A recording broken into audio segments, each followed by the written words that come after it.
माँ किसके घर जाएगी? 3 भाई बहन के लिए चिंता का विषय बना हुआ था। माँ की तबीयत बिगड़ी हुई थी। वो हॉस्पिटलाइज में एक बेड पर पड़ी थी। हॉस्पिटल में बरामदे में उसके 2 बेटे और एक बेटी बड़ी ही चिंता में टहल रहे थे।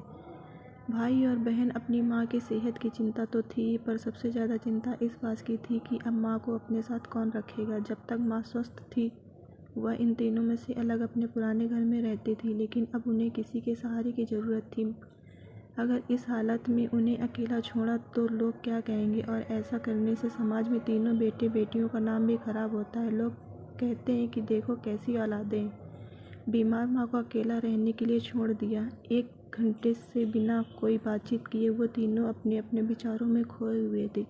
फिर बहन ने चुप्पी तोड़ते हुए अपने भाई की तरफ देखते हुए कहा, भैया आप बड़े, इसलिए आपका कर्तव्य है कि माँ को ज़रूरत के समय आप अपने साथ रखें और उनकी देख रेख करें।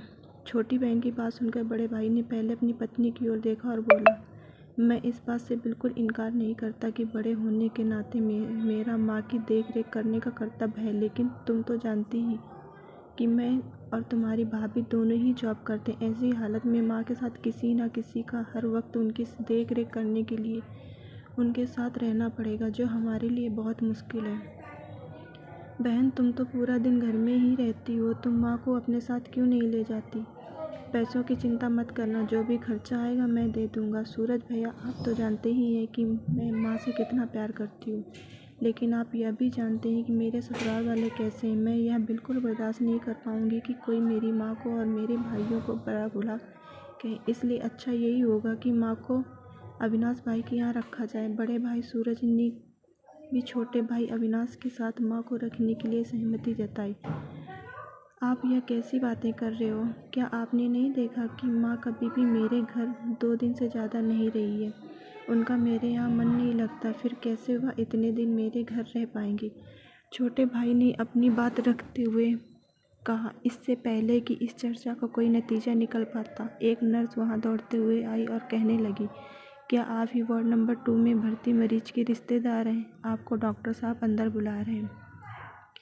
सभी घबरा गए और दौड़ते हुए डॉक्टर के पास पहुंचे। डॉक्टर ने उनसे हाथ जोड़ते हुए कहा, आई एम सॉरी, मैं आपकी माताजी को नहीं बचा पाया। डॉक्टर की इस खबर ने सबके चेहरे पर दिखावे वाली दुख की परत तो चढ़ा दी थी, लेकिन सभी के दिल के किसी कोने में इस बात की खुशी छुपी हुई थी कि अब उन्हें माँ की देख रेख नहीं करनी पड़ेगी और माँ की वजह से उन्हें परेशान भी नहीं होना पड़ेगा।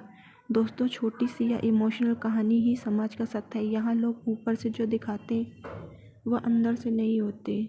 जो माँ बाप अपने 4-5 बच्चों को बिना किसी शिकायत के बड़ी ही आसानी से संभाल लेते हैं, आगे चलकर ज़रूरत पड़ने पर यही बच्चे मिलकर भी उन्हें नहीं संभाल पाते। यूँ कहें कि नहीं संभालना चाहते। बच्चों को यह बात नहीं भूलनी चाहिए, जैसा आज तुम बोलोगे कल वैसा ही काटोगे। अगर आज वह अपने माँ बाप के साथ बुरा बर्ताव करते हैं तो उन्हें यह याद रखना चाहिए कि उनके बच्चे भी उनके साथ वही करेंगे जो उन्होंने अपने माँ बाप के साथ किया। दोस्तों, अपने दिल से छल कपट निकाल दीजिए और सच्चे मन से अपने माता पिता की, अपने बुजुर्गों की सेवा कीजिए। माता पिता की सेवा से बड़ा कोई पुण्य नहीं, कोई सेवा नहीं। जिस घर में माता पिता का निरादर होता है उस घर से भगवान की रुष्ट हो जाते हैं। कहानी पसंद आई हो तो लाइक शेयर करें। मेरे चैनल पर पहली बार आएँ तो दोस्तों मेरे चैनल को सब्सक्राइब करना ना भूलें। कहानी पूरी सुनने के लिए धन्यवाद। राधे राधे।